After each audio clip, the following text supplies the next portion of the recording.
Hello बच्चों, हमने अपने पिछले वीडियो में पार्ट 6 पिंग की कहानी नामक अध्याय का वर्णन किया था, उसकी व्याख्या को समझा था।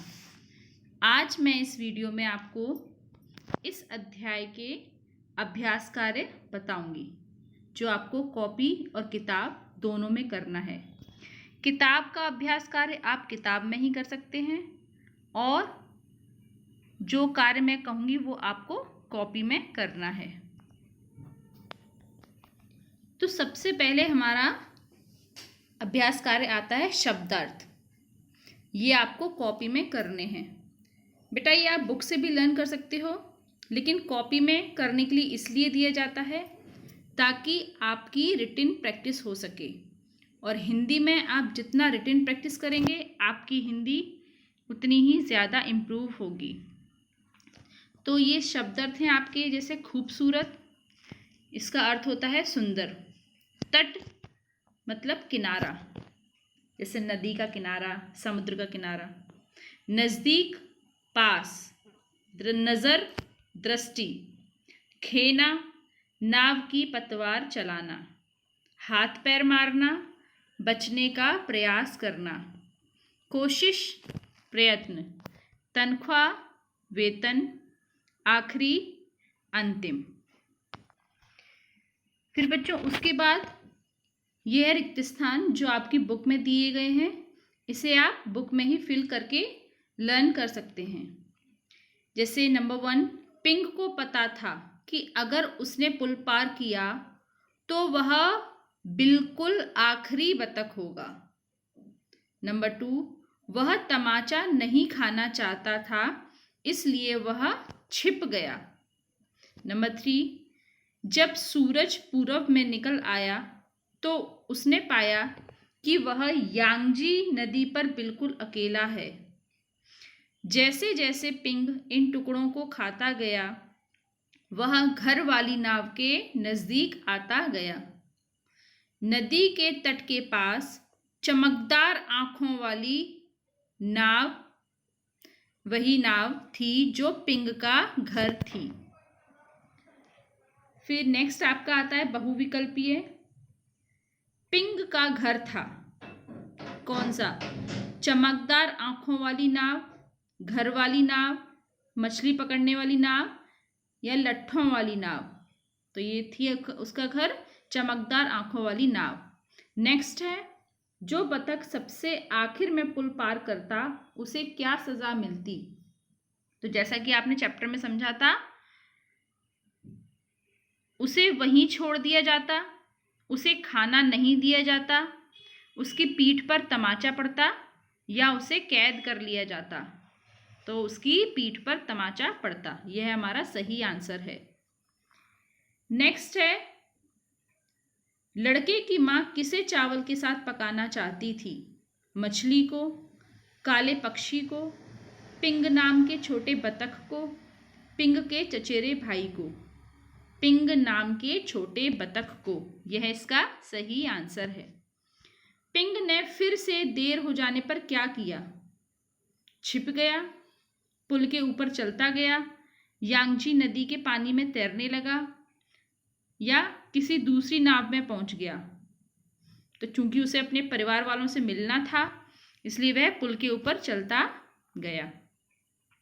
तो बच्चों इतना कार्य आपका किताब का है।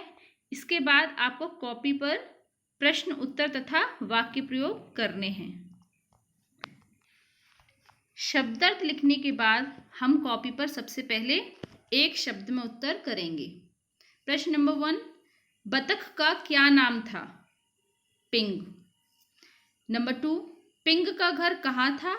यांगजी नदी पर। नंबर 3, जो बतख पुल को आखिर में पार करता उसे क्या सजा दी जाती? पीठ पर तमाचा। नंबर 4, पिंग चावल के केक के टुकड़े खाते खाते कहाँ पहुंच गया? घर वाली नाव के पास। बच्चों जब एक शब्द में उत्तर दिए जाते हैं तो उसका मतलब ये नहीं है कि उसका आंसर हम सिर्फ एक ही शब्द में दें। हम अपनी बात को स्पष्ट करने के लिए या अपने उत्तर को स्पष्ट करने के लिए उसमें कारक यूज़ कर सकते हैं। कारक जैसे आपने पढ़े हैं और आप आगे भी पढ़ेंगे, का, मैं, पर, ये सभी कारक आते हैं। अपनी बात को स्पष्ट करने के लिए हम इनका प्रयोग कर सकते हैं। तो ये आपके एक शब्द में उत्तर थे। इसके बाद आपको प्रश्न उत्तर, जो इससे थोड़ा लॉन्ग होते हैं, वह करने हैं। प्रश्न उत्तर में प्रश्न नंबर 1 है, पिंग कौन था? तो पिंग नाम का एक खूबसूरत छोटा सा बतख था। नंबर 2, पिंग के परिवार में कौन कौन था? पिंग के परिवार में उसके माता पिता, 2 बहनें, 3 भाई, 11 चाचियाँ, 7 चाचा और 42 चचेरे भाई बहन थे। नंबर 3, पिंग हमेशा क्या ध्यान रखता था और क्यों? तो पिंग हमेशा यह ध्यान रखता था कि शाम को घर वापस जाते समय वह आखिरी में ना पहुंचे, क्योंकि जो भी बतख पुल को आखिर में पार करता था उसकी पीठ पर एक तमाचा पड़ता था। नंबर 4, पिंग ने तमाचे से बचने के लिए क्या किया? तो तमाचे से बचने के लिए पिंग ने अपनी नाव पर जाने के लिए पुल पार नहीं किया और छिप गया। नंबर 5, पिंग फिर से देरी हो जाने पर भी पुल के ऊपर क्यों चलता चला गया? तो पिंग फिर से देरी हो जाने पर भी पुल के ऊपर चलता गया क्योंकि वह अपने परिवार वालों के पास जाना चाहता था। वह उनसे अलग होकर मुसीबत में फंस गया था। फिर बच्चों, प्रश्न उत्तर के बाद आपको वाक्य बनाइए, यह करना है। नंबर 1, तमाचा। तमाचा का अर्थ आपको इस चैप्टर में समझ में आ गया होगा, चांटा। तो जो आखिर में पुल पार करता उसको एक तमाचा पड़ता था। नंबर 2, कोशिश। कोशिश करने वालों की कभी हार नहीं होती। नंबर 3, अंधेरा। सूरज छिपने पर अंधेरा हो जाता है। नज़दीक। मेरा मित्र मेरे घर के नज़दीक रहता है। बच्चों, नज़दीक का मतलब होता है पास। झांक कर। मैंने खिड़की से झांक कर देखा, मौसम बहुत सुहावना था। बच्चों, जैसा कि मैं आपको पहले भी बता चुकी हूँ कि वाक्य आप अपने भी बना सकते हैं, लेकिन उसका अर्थ सही होना चाहिए और उसमें दिए गए शब्द ज़रूर होने चाहिए।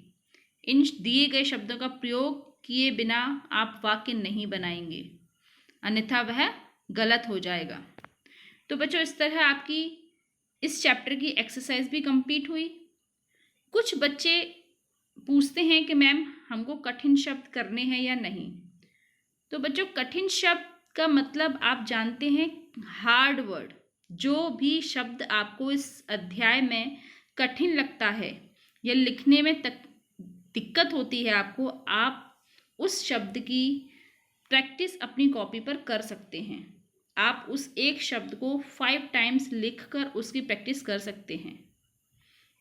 ठीक है, तो ये आपका ये चैप्टर फुल कंप्लीट हो गया है।